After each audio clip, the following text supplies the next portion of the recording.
ಮಧ್ಯಪ್ರಾಚ್ಯದಲ್ಲಿ ಯುದ್ಧ, ಭಾರತಕ್ಕೆ ತೈಲ ಸಂಕಷ್ಟ, ಕಮರ್ಷಿಯಲ್ ಗ್ಯಾಸ್ ದುಬಾರಿ, ಹೋಟೆಲ್ ಉದ್ಯಮಕ್ಕೆ ಹೊಡೆತ, ಇನ್ಮುಂದೆ ತಿಂಡಿ ಊಟ ಕಾಸ್ಟ್ಲಿ, ವಾಹನ ಸವಾರರಿಗೂ ಕಾದಿದೆ ಶಾಕ್. ಟ್ರಂಪ್ ಚೆಲ್ಲಾಟ, ಇದೆಂತ ಸಂಕಷ್ಟ?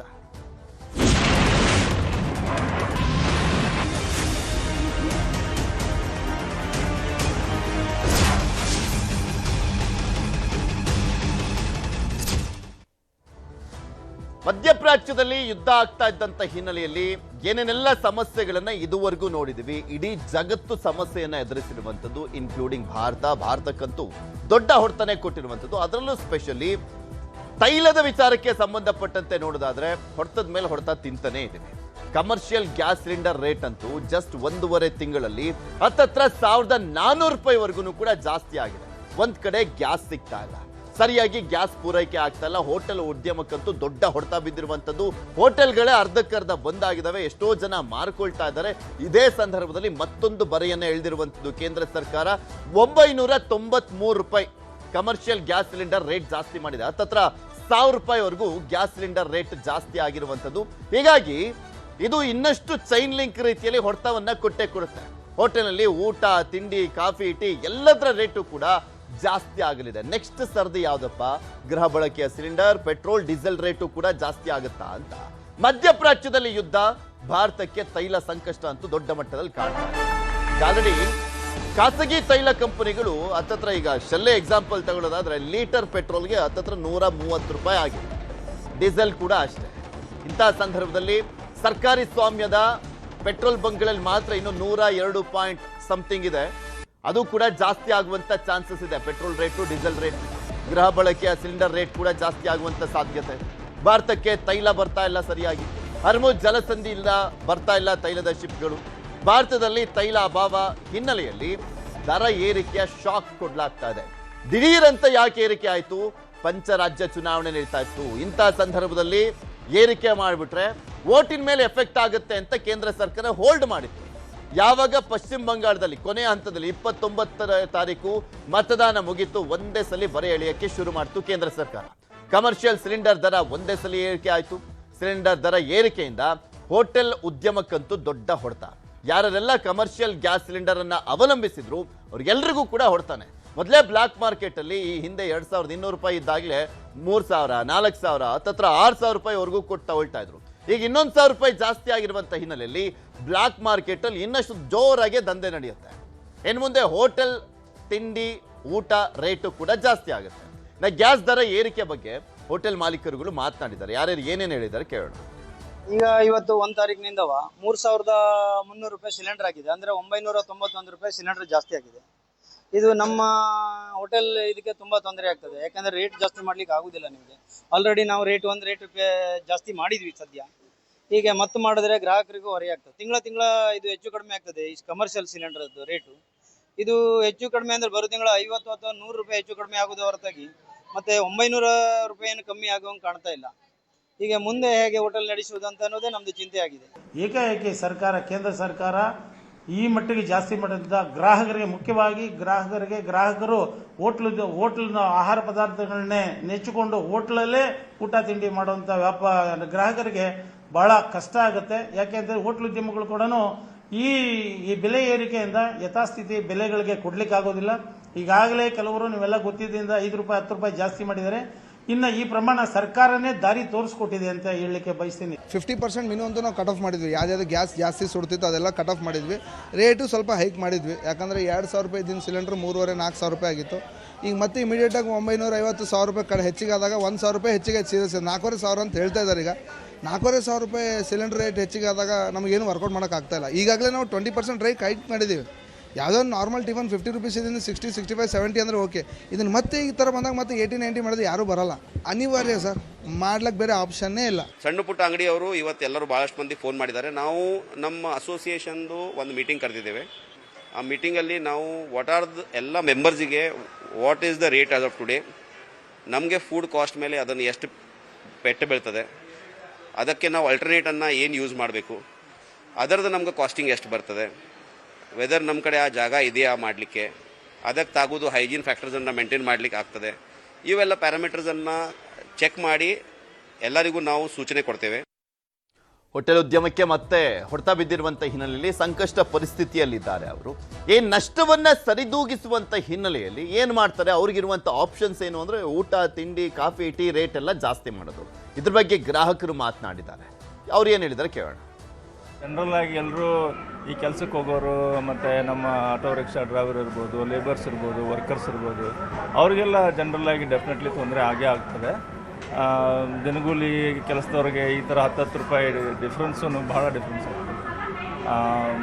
ಅದಕ್ಕೋಸ್ಕರ ಮೋಸ್ಟ್ಲಿ ಆ ಥರ ಡೈಲಿ ಬರೋರಿಗೆ ಏನೋ ಒಂದು ಬೇರೆ ರೀತಿ ಅವಕಾಶ ಮಾಡಿಕೊಡ್ಬೇಕಾಗ್ತದೆ. ಈಗ ಗ್ಯಾಸ್ಗಳದೆಲ್ಲ ಏರಿಕೆ ಆಗಿದ್ದಕ್ಕೋಸ್ಕರ ತುಂಬ ಕಷ್ಟ ಆಗ್ತಿದೆ ಜನರಿಗೆ. ನಮಗೆ ತುಂಬ ಕಷ್ಟ ಅಂದರೆ ಕಷ್ಟ, ಏನು ಮಾಡಬೇಕು ಗೊತ್ತಾಗ್ತಾ ಇಲ್ಲ. ಈ ಎಲ್ಲ ಪದಾರ್ಥ ಮೇಲೆ GST ಅಂತೆ, ಇದಂತೆ ಅದಂತೆ ಪ್ರತಿಯೊಂದು ಹಾಕಿಬಿಟ್ಟು ತುಂಬ ತಲೆನೋವು ಆಗಿಬಿಟ್ಟಿದೆ. ಈಗ ಹೆಂಗೆ ಜೀವನ ಮಾಡಬೇಕು ಗೊತ್ತಾಗ್ತಾ ಇಲ್ಲ. ದಯವಿಟ್ಟು ಇದೆಲ್ಲ ರೇಟ್ಗಳು GSTಗಳು ಕಡಿಮೆ ಮಾಡಬೇಕು. ಗ್ಯಾಸ್ ಮೇನು ಮೊದಲು ನೋಡಿ ಎಷ್ಟಿದ್ದು, 500ನಲ್ಲಿ ಗ್ಯಾಸ್ ಸಿಗ್ತಿದ್ದು, 400 ರುಪೀಸ್ ಗ್ಯಾಸ್ ಸಿಗ್ತಿದ್ದು. ಈಗ ಅದು 1000 ರೂಪಾಯಿ ಕೊಡಬೇಕು.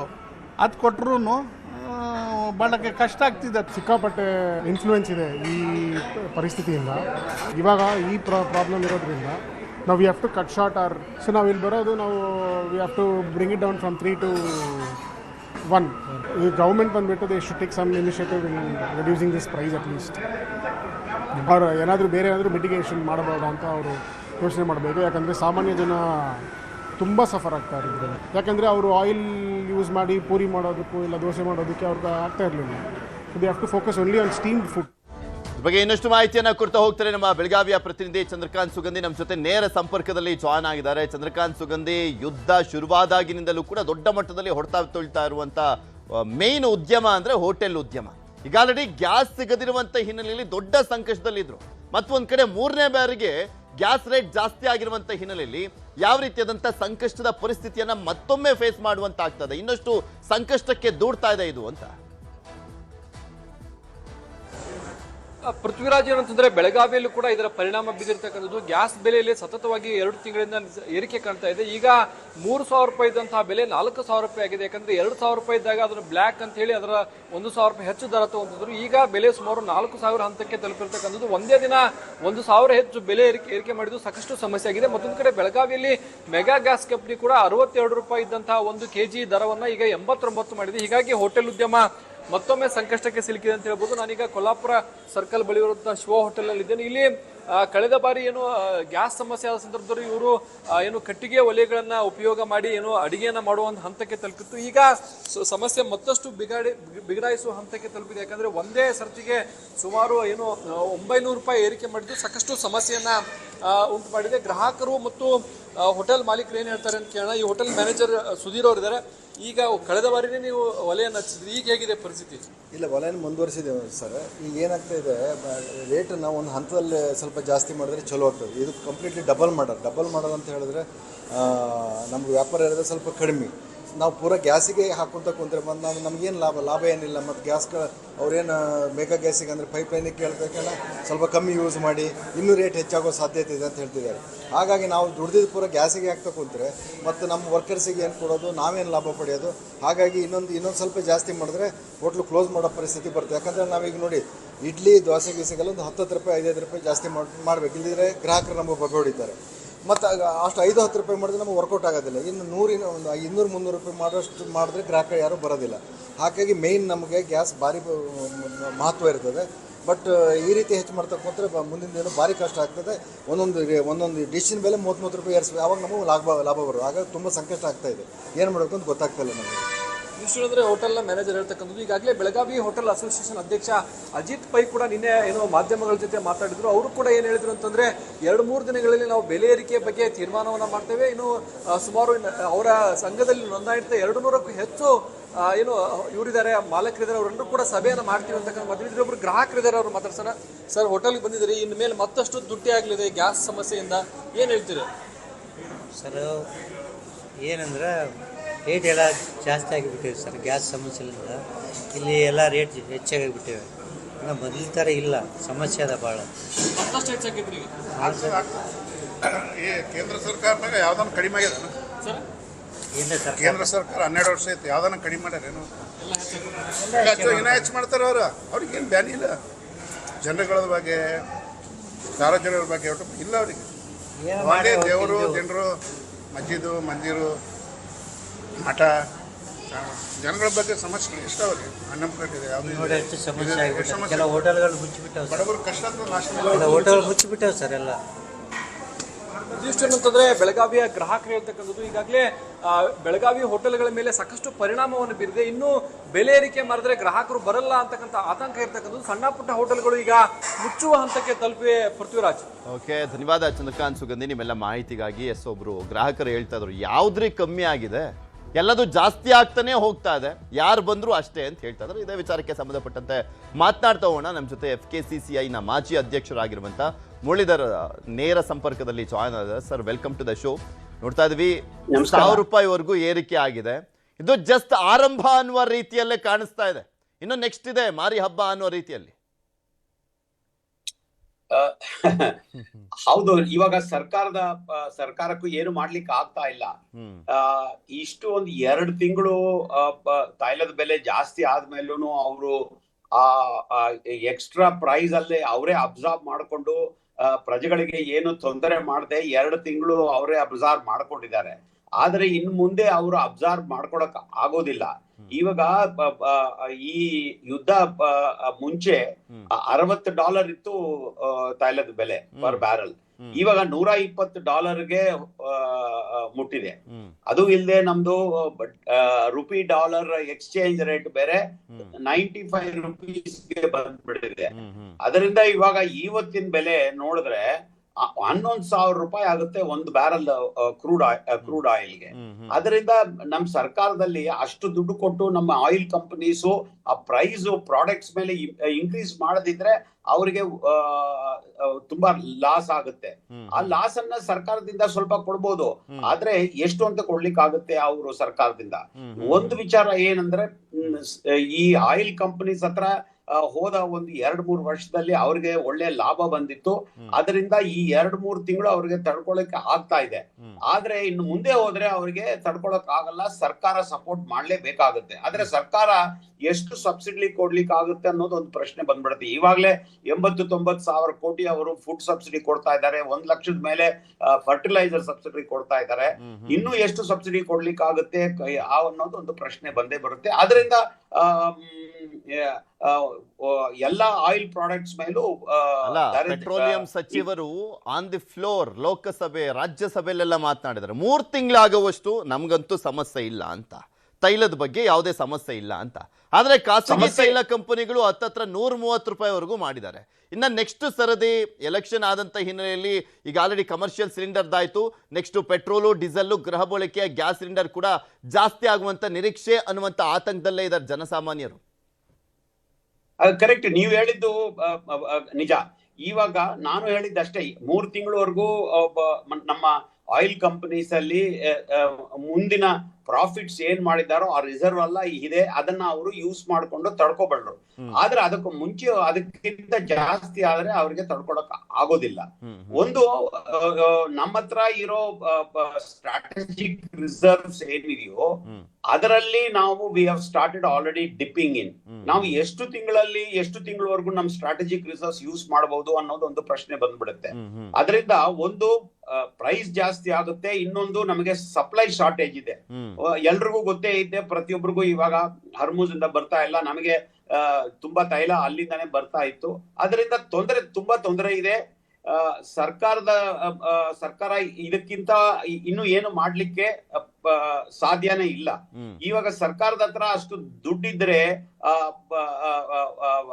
ಸಬ್ಸಿಡಿ ಜಾಸ್ತಿ ಮಾಡಿದ್ರೆ ಫಿಸ್ಕಲ್ ಡಿಫಿಸಿಟ್ ಜಾಸ್ತಿ ಆಗುತ್ತೆ, ಇನ್ಫ್ಲೇಷನ್ ಜಾಸ್ತಿ ಆಗುತ್ತೆ, ಇಂಟ್ರೆಸ್ಟ್ ರೇಟ್ಸ್ ಜಾಸ್ತಿ ಆಗುತ್ತೆ. ಅದರಿಂದ ಅವರು ಸ್ವಲ್ಪ ಕಂಟ್ರೋಲ್ ಮಾಡ್ಲಿಕ್ಕೆ ಕಸ್ಟಮರ್ಸ್ಗೆ ಆಯಿಲ್ ಯಾರ್ಯಾರು ತೈಲದ ಪ್ರಾಡಕ್ಟ್ಸ್ ಯಾರ್ಯಾರು ಯೂಸ್ ಮಾಡ್ತಾರೋ ಅದಕ್ಕೆ ಅವ್ರು ಜಾಸ್ತಿ ಮಾಡ್ಲೇಬೇಕಾಗುತ್ತೆ. ಪ್ರಪಂಚದಲ್ಲಿ ಎಲ್ಲಾ ಕಡೆನೂ ಜಾಸ್ತಿ ಆಗಿದೆ, ನಮ್ಮಲ್ಲಿ ಮಾತ್ರ ಜಾಸ್ತಿ ಆಗಿಲ್ಲ. ಅಮೆರಿಕಾದಲ್ಲಿ America is oil exporting country ಆಗಿದ್ರು ಅಲ್ಲಿ 30% ಜಾಸ್ತಿ ಆಗಿದೆ. ಜಾಸ್ತಿ ಆಗಿದೆ. ನಮ್ಮಲ್ಲಿ ಈ 2 ತಿಂಗಳು ಪೊಲಿಟಿಕಲ್ ರೀಸನ್ಸ್ ಇರ್ಬೋದು, ಆದ್ರೆ ಇನ್ನು ನಾವು ವೆಯ್ಟ್ ಮಾಡೋಣ ಅಂತ ಒಂದು ರೀಸನ್ ಇರ್ಬೋದು. ತುಂಬಾ ಕಾರಣದಿಂದ ಸರ್ಕಾರ ಜಾಸ್ತಿ ಮಾಡಿಲ್ಲ. ನಾವು ಎಷ್ಟೋ ಅದೃಷ್ಟ ಅಂತ ಅನ್ಕೋಬೇಕು. ಶಾರ್ಟೇಜಸ್ ಇಲ್ಲ. ಬೇರೆ ನಮ್ ಅಕ್ಕಪಕ್ಕ ಇರೋ ದೇಶಗಳಲ್ಲೇ ನೋಡ್ತಾ ಇದೀವಿ, ತುಂಬಾ ತೊಂದರೆ ಇದೆ ಅವ್ರಿಗೆ.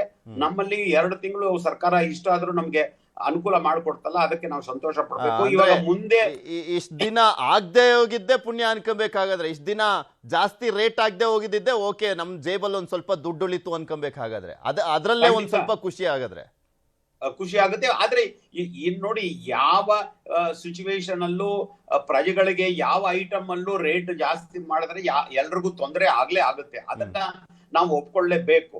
ಆದ್ರೆ ಸರ್ಕಾರ ಏನ್ ಮಾಡ್ಲಿಕ್ಕೆ ಸಾಧ್ಯ ಇದೆ ಈ ಪ್ರಪಂಚದಲ್ಲಿರೋ ಇವಾಗ ಪರಿಸ್ಥಿತಿಯಲ್ಲಿ? ಸರ್ಕಾರ, ನಮ್ಮ ಇಂಡಿಯಾ ಕೆನಾಟ್ ಕಂಟ್ರೋಲ್ ಎನಿಥಿಂಗ್. ಪ್ರಪಂಚದಲ್ಲಿ ನಡೆಯೋ ಪ್ರಾಬ್ಲಮ್, ಸ್ಟ್ರೇಟ್ ಆಫ್ ಹಾರ್ಮೋಸ್ ಇರ್ಲಿ, GCC ಕಂಟ್ರೀಸ್ ಇರ್ಲಿ, ಅರಬ್ ಕಂಟ್ರೀಸ್ ಇರ್ಲಿ, ಎಲ್ಲಾ ಕಡೆ ತುಂಬಾ ಪ್ರಾಬ್ಲಮ್ ಆಗ್ತಾ ಇದೆ. ಅದರಿಂದ ನಮ್ಗೆ ಇದು ಈ ಪರಿಸ್ಥಿತಿ ಯಾವ ತರ with least impact for the people ಯಾವ ತರ ಮಾಡ್ಬೇಕು ಆ ತರ ಇದುವರೆಗೂ ಮಾಡಿದೆ. ಇವಾಗ ಮುಂದೆ ಹೋಗಿ ಏನ್ ಮಾಡ್ತಾರೆ ಸರ್ಕಾರ ಅಂತ ನೋಡ್ಬೇಕು. ನನ್ನ ಪ್ರಕಾರ ಸರ್ಕಾರ ಇನ್ನು ಆಯಿಲ್ ಪ್ರಾಡಕ್ಟ್ಸ್ ಅಲ್ಲಿ ಇನ್ಕ್ರೀಸ್ ಮಾಡ್ತಾರೆ, ದರ ಜಾಸ್ತಿ ಆಗುತ್ತೆ. ಯಾಕಂದ್ರೆ ಅವ್ರ ಹತ್ರ ದುಡ್ಡಿಲ್ಲ ಅಷ್ಟು ಸಪೋರ್ಟ್ ಮಾಡ್ಲಿಕ್ಕೆ. ಆಮೇಲೆ ಇನ್ನೊಂದು ವಿಷಯ ಅಂದ್ರೆ, ಈ ವಾರ ಎಷ್ಟು ದಿನ ಹೋಗುತ್ತೋ ಏನೋ ಯಾರಿಗೂ ಗೊತ್ತಿಲ್ಲ. ಪ್ರತಿದಿನ ನಾವು ನ್ಯೂಸ್ ಪೇಪರ್ ನೋಡ್ತೀವಿ, ಟಿವಿಯಲ್ಲಿ ಕೇಳ್ತೀವಿ, ಇವತ್ತಾಗೋಗುತ್ತೆ, ನಾಳೆ ಆಗುತ್ತೆ, ಇದಾಯ್ತು ಅದಾಯ್ತು ಅಂತ ಕೇಳ್ತೀವಿ, ಮತ್ತು ಏನೂ ಆಗಿಲ್ಲ. ಸ್ಟ್ರೇಟ್ ಆಫ್ ಹಾರ್ಮುಜ್ ಇವಾಗ್ಲೂ ಕ್ಲೋಸ್ ಆಗಿದೆ. ಅದರಿಂದಾನೇ ತೊಂದರೆ ಆಗ್ತಾ ಇರೋದು. ಇದು ಯಾರ ಹತ್ರನೂ ಇದಕ್ಕೆ ಸೊಲ್ಯೂಷನ್ ಇಲ್ಲ. ಖಂಡಿತವಾಗಿ ಇದರ ಪರಿಣಾಮ ಬೆಲೆ ಏರಿಕೆ ಆಗುತ್ತೆ, ಇನ್ಫ್ಲೇಷನ್ ಆಗುತ್ತೆ, ಆಮೇಲೆ ಗ್ರೋತ್ ಇಂಪ್ಯಾಕ್ಟ್ ಆಗುತ್ತೆ. ಆಕ್ಚುಲಿ ಇಂಥ ಒಂದು ಸಿಚುಯೇಷನ್ ಅಲ್ಲಿ ಮುಂದುವರಿತಾ ಇದ್ದಂಥ ಅಭಿವೃದ್ಧಿಶೀಲ ಆಗ್ತಾ ಇದ್ದಂತಹ ರಾಷ್ಟ್ರಗಳಿಗೆ ಎಷ್ಟು ದೊಡ್ಡ ಹೊಡೆತ ಬೀಳುತ್ತೆ ಅಂತ. ಯಾಕೆಂದ್ರೆ ನಮ್ದು GDP ತುಂಬಾ ವೇಗವಾಗಿ ಬೆಳೀತಾ ಇತ್ತು ವಿಶ್ವದಲ್ಲೇ, ಆದ್ರೆ ಈ ಯುದ್ಧ ಎಷ್ಟು ದೊಡ್ಡ ಹೊಡೆತವನ್ನ ಕೊಡ್ತು ಅಂತ.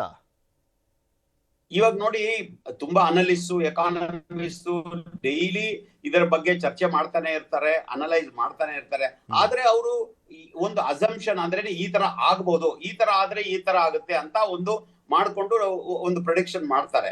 ಇವಾಗ ಪ್ರೆಸೆಂಟ್ಲಿ ಏನ್ ಹೇಳ್ತಾರಂದ್ರೆ 1% 1 to 1.5% GDP ಬೆಳವಣಿಗೆ ನಮಗೆ ಇಂಪ್ಯಾಕ್ಟ್ ಆಗ್ಬಹುದು ಅಂತ ಒಂದು ದೇರ್ ಇಸ್ ಅ ಕನ್ಸೆನ್ಸಸ್. ಅದು 2% ಆಗ್ಬೋದು. ಇವಾಗ 6 ತಿಂಗಳು 1 ವರ್ಷ ಇದೇ ತರ ಮುಂದೆ ಹೊರದ್ರೆ ವಾರು ಯಾರು ಹೇಳಕ್ ಆಗೋದಿಲ್ಲ. ಇನ್ನು 2% ಆಗ್ಬೋದು. ಇವಾಗ ನಾಳೆನೆ ಏನಾದ್ರೂ ಒಂದು ಈ ಸಮಸ್ಯೆ ಪರಿಹಾರ ಆದ್ರೆ, ನಾಳೆಯಿಂದಾನೇ ಸ್ಟಾರ್ಟ್ ಆದ್ರೆ the impact will be less. ಎಷ್ಟು ಕಡಿಮೆ ಆದ್ರೂ 1 to 1.5% ಬೆಳವಣಿಗೆ ಇಂಪ್ಯಾಕ್ಟ್ ಆಗೇ ಆಗುತ್ತೆ. ಯಾಕಂದ್ರೆ ವಾರ್ ಇವಾಗ ಸ್ಟಾಪ್ ಆದ್ರೂ ಆಯಿಲ್ ರೆಸ್ಯೂಮ್ ಮಾಡ್ಲಿಕ್ಕೆ ಟೈಮ್ ಆಗುತ್ತೆ. ಶಾರ್ಟೇಜ್ ಇದೇ ಇರುತ್ತೆ. ಇನ್ನೊಂದು ವರ್ಷ ಆದ್ರೂ ಪ್ರಪಂಚದಲ್ಲಿ ಸಪ್ಲೈ ಶಾರ್ಟೇಜ್ ಇದ್ದೇ ಇರುತ್ತೆ. ಈಗ ಎಕ್ಸಾಕ್ಟ್ಲಿ ನೀವ್ ಹೇಳಿದ ಪ್ರಕಾರ ಯುದ್ಧ ನಿಂತು ಸ್ಟ್ರೈಟ್ ಆಫ್ ಹಾರ್ಮೋಸ್ ಓಪನ್ ಆದ್ರೂ ಕೂಡ ಇದರ ಇಂಪ್ಯಾಕ್ಟ್ ಹತ್ತತ್ರ ಮಿನಿಮಮ್ ಅಂದ್ರೂ ಕೂಡ ಒಂದು 7 ರಿಂದ 8 ತಿಂಗಳವರೆಗೂ ತಡ್ಕೊಳ್ಬೇಕಾಗತ್ತೆ ಅಂತ. ಖಂಡಿತ ತಡ್ಕೋಬೇಕಾ. ಯಾಕಂದ್ರೆ ಇವಾಗ ಇದು ವಾರ ಆಗೋಕ್ ಮುಂಚೆ 100 million barrels per day was the world's production and consumption. ಇವಾಗ ಅದರಲ್ಲಿ ಒಂದು 10% ವರೆಗೂ ಪ್ರಾಬ್ಲಮ್ ಆಗಿದೆ. ವಾರ್ ನಿಂತೋದ್ರ ಮೇಲೇನು ಇರಾನ್ ಇಂದ ಆಯಿಲ್ ಎಷ್ಟು ಬರುತ್ತೆ, UAE ಇಂದ ಎಷ್ಟು ಬರುತ್ತೆ, ಎಷ್ಟೆಷ್ಟು ಯಾರ್ಯಾರಿಗೆ ರಿಫೈನರೀಸ್ಗೆ, ಆಯಿಲ್ ವೆಲ್ಸ್ಗೆ ಎಷ್ಟು ಇಂಪ್ಯಾಕ್ಟ್ ಆಗಿದೆ ಅನ್ನೋದು ಇನ್ನು ಯಾರಿಗೂ ಸರಿಯಾಗಿ ಗೊತ್ತಾಗ್ತಾ ಇಲ್ಲ.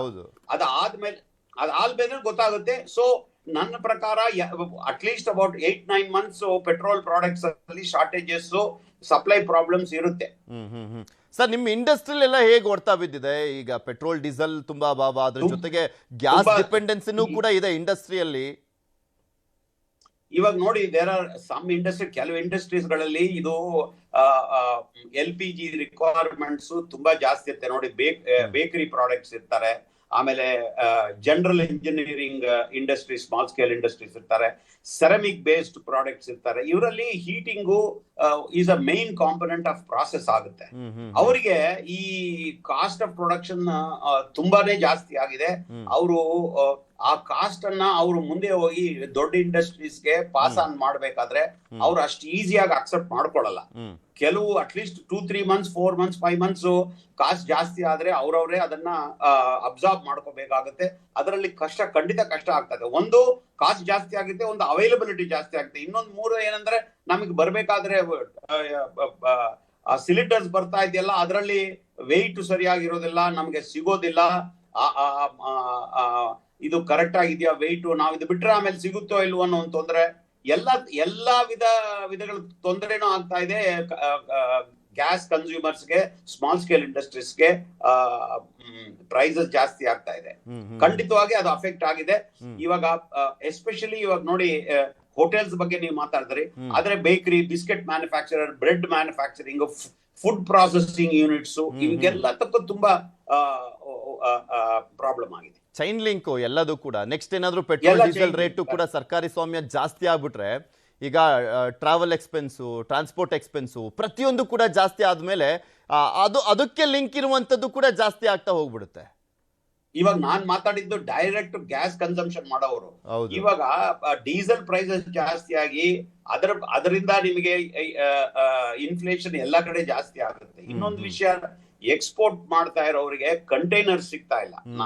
ಕಂಟೈನರ್ ಸಿಕ್ಕಿದ್ರು ದ ಫ್ರೈಟ್ ಬಂದು ಇಲ್ಲಿಂದ ಇಂಡಿಯಾದಿಂದ ಯುರೋಪ್ಗೆ ಕಳಿಸಬೇಕಾದ್ರೆ 2 times 3 times ಜಾಸ್ತಿ ಆಗೋಗ್ಬಿಟ್ಟಿದೆ.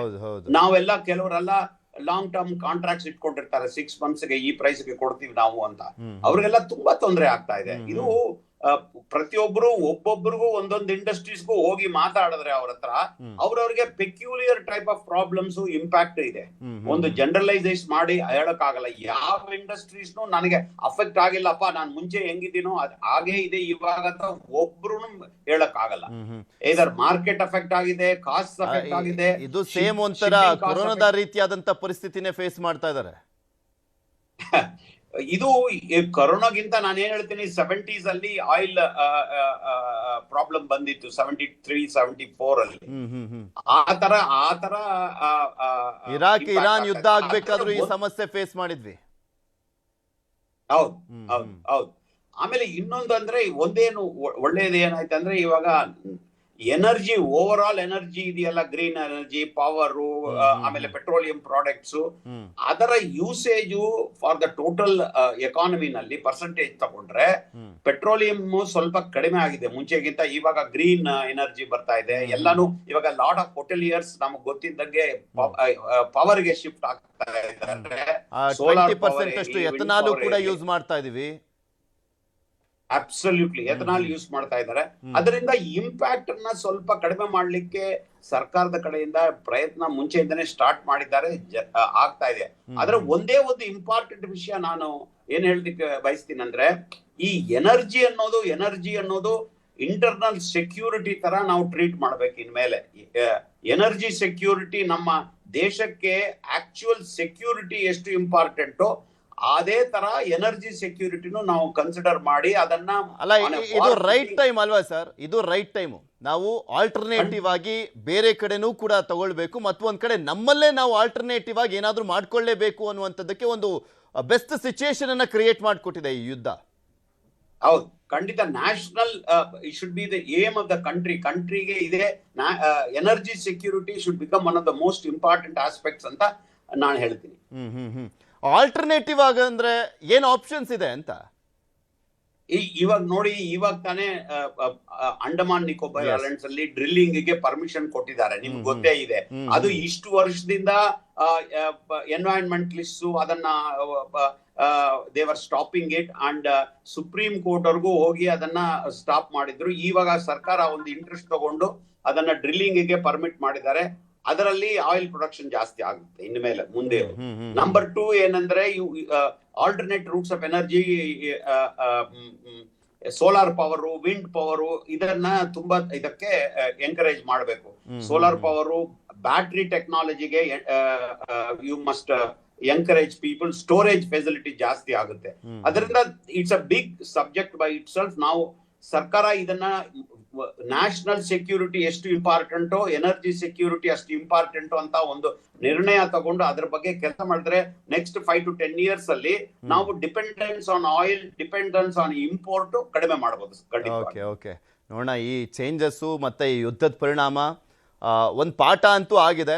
ಎಷ್ಟು ಮಟ್ಟಿಗೆ ಅದನ್ನ ನಾವು ಯೂಸ್ ಮಾಡ್ಕೊಳ್ತೀವಿ ಅನ್ನುವಂಥದ್ದು ಕೂಡ ಇಂಪಾರ್ಟೆಂಟ್ ಆಗುತ್ತೆ. ಎಷ್ಟು ಮಟ್ಟಿಗೆ ಕಲಿತೀವಿ ಅನ್ನುವಂಥದ್ರ ಬಗ್ಗೆನೂ ಕೂಡ ಒಂದು ಸ್ಪಷ್ಟ ಉದಾಹರಣೆ ಕಾದು ನೋಡೋಣ ಸರ್ ಏನೇನಾಗುತ್ತೆ. ಏನಂದ್ರೆ ಒಂದೇ ಒಂದು ವಿಷಯ, ಪಬ್ಲಿಕ್ ಮೆಮೊರಿ ಶಾರ್ಟ್ ಅಂತ ಹೇಳ್ತಾರೆ. ಈ ಪ್ರಾಬ್ಲಮ್ ಬಂದಾಗ ಅದರ ಬಗ್ಗೆ ಎಲ್ಲ ಮಾತಾಡ್ತೀವಿ, ಅದರ ಬಗ್ಗೆ ಏನ್ ಮಾಡ್ಬೇಕಂತ ಒಂದು ಯೋಚನೆ ಇರುತ್ತೆ. ಈ ಪ್ರಾಬ್ಲಮ್ ಹೋದ ತಕ್ಷಣ ಪೀಪಲ್ ಟೆಂಡ್ ಟು ಫರ್ಗೆಟ್. ಸರ್ಕಾರದಲ್ಲೂ ಅಷ್ಟು they will not give importance. ಅದು ಆಗ್ಬಾರ್ದು. ಇದನ್ನ national security, energy security equal ಆಗಿ ತಗೊಂಡ್ಬರ್ಬೇಕು. Okay thank you so much sir. Muralidhar sir, ಇಷ್ಟು ತನಕ ಜಾಯ್ನ್ ಆಗಿ ನಿಮ್ಮ ಅಭಿಪ್ರಾಯವನ್ನ ವ್ಯಕ್ತಪಡಿಸಿದ್ದಕ್ಕೆ. 5 ರಾಜ್ಯಗಳ ಹಾಗೂ ಕರ್ನಾಟಕ 2 ಉಪಚುನಾವಣೆಗಳ ಮತ ಎಣಿಕೆ ಸೋಮವಾರ ನಡೆಯುತ್ತೆ. ಮೇ 4ನೇ ತಾರೀಕು ಈ ಚುನಾವಣಾ ಫಲಿತಾಂಶದ ನೇರ ಪ್ರಸಾರ ಸೋಮವಾರ ಬೆಳಗ್ಗೆ 7 ಗಂಟೆಯಿಂದ ನಿಮ್ಮ ನ್ಯೂಸ್ 18 ಕನ್ನಡದಲ್ಲಿ ಪ್ರಸಾರ ಆಗುತ್ತೆ. ನಿಖರ ಸ್ಪಷ್ಟ ಫಲಿತಾಂಶಕ್ಕೆ ನ್ಯೂಸ್ 18 ಕನ್ನಡವನ್ನು ವೀಕ್ಷಿಸಿ.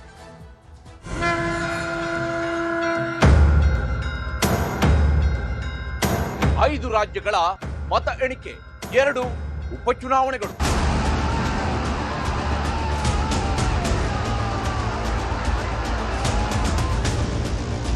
ವೇಗವಾಗಿ ರಿಸಲ್ಟ್ ಕೊಡಬೇಕು ಅಂತ ತಪ್ಪ ಟ್ರೆಂಡಿಂಗ್ ತೋರಿಸಲ್ಲ. ಎಲ್ಲ ಕೌಂಟಿಂಗ್ ಸೆಂಟರ್ಗಳಲ್ಲೂ ವರದಿಗಾರರಿರುವ ಕನ್ನಡದ ಏಕೈಕ ನ್ಯೂಸ್ ಚಾನಲ್. ಬೇರೆಯವರನ್ನ ಫಾಲೋ ಮಾಡಲ್ಲ, ನಮ್ಮದೇ ನಿಖರ ಮತ ಎಣಿಕೆ ಸುದ್ದಿ. ಪಕ್ಕ ಫಲಿತಾಂಶ ಅತಿ ದೊಡ್ಡ ನ್ಯೂಸ್ ನೆಟ್ವರ್ಕ್ ಬಿಟ್ಟು ಇನ್ನೆಲ್ಲಿ ಸಾಧ್ಯ.